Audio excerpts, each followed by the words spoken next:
Alright, y'all, welcome to my coffee corner. This is my first real review I've ever done. I wanted to talk about a story that everyone has read, and I am a holdout.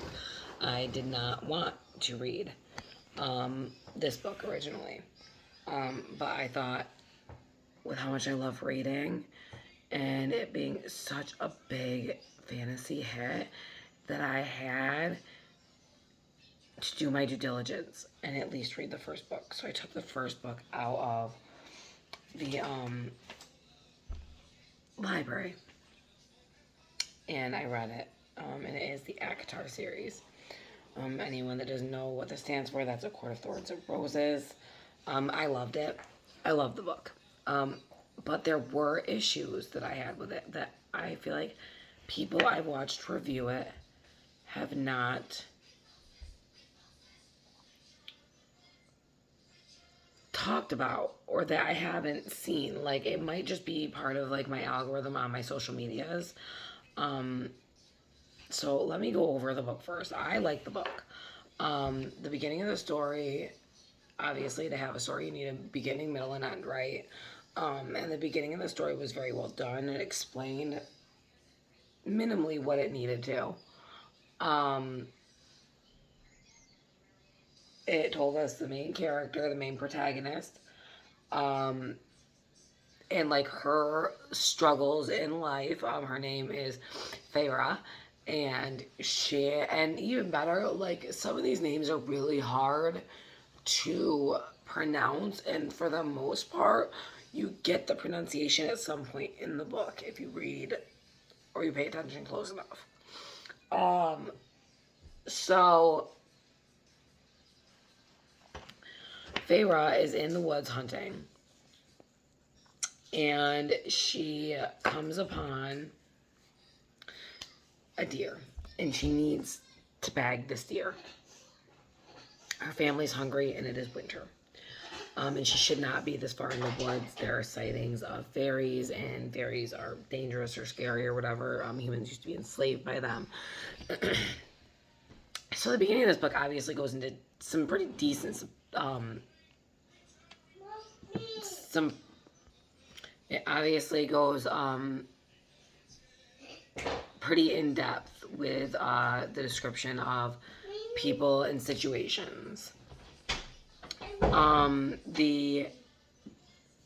So she goes to kill this deer, and she knows it's a wolf stalking the deer, but the wolf is huge. So she thinks it may be a fairy in wolf disguise, but she doesn't know. So obviously she can't shoot the deer. She puts away her arrow, knocks a ash arrow, which is deadly to fae, I guess, or incapacitates them so that they can be killed. And looses it on the wolf, hits him, and she hits him again with a regular arrow. She thinks that because he doesn't turn into another form, he must be a wolf. So she field skins the wolf, and brings the deer carcass back home. She sells the pelts at market. That night, a beast comes in and, demands blood for blood. He doesn't want to kill anyone, but the only other option is for the person who killed his friend, who ended up being a fairy. So you find out that the wolf was a fae in wolf form, and she killed him. And so she needs to go live with this fairy for the rest of existence, the rest of her life. And she cannot return to the human world, blah, blah, blah, right? From there, it turns into Beauty and the Beast. I have no other way of explaining it. And that upset me. It upset me because nobody explained that to me. And I'm glad that nobody explained it to me, because I probably wouldn't have read it. I am a very big Beauty and the Beast fan. I think the story is fine the way it is. It does not need a retelling. I've never read a retelling. I never would read a retelling. So the fact that nobody told me about this made it so that I ended up reading the book. But people should know this. Like, that's something people should know. So it is... So it is a fairy retelling of Beauty and the Beast for half of the book. He gives her what she needs. She has a beautiful room. He demands she, at least show up for dinner. He's angry all the time, and she hates him. Hates him. And he talks about a blight on his world that has taken away. Like, it is just very much a parallel to Beauty and the Beast. But the writing was still good, so I kept reading it because obviously, if the writing's done well, it doesn't matter. And it was done very well. So I don't want to give away the whole story, but it did not end as a fairy tale retelling of Beauty and the Beast. And I did enjoy the story. The writing was done well.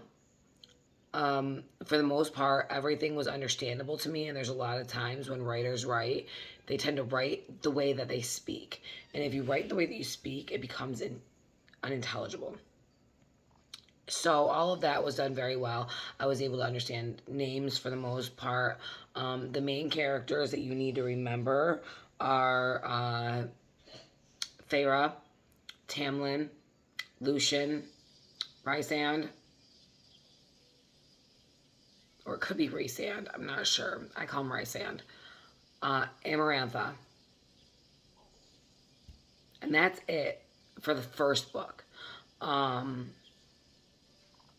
they're all important characters. They're all important chess pieces, so to say.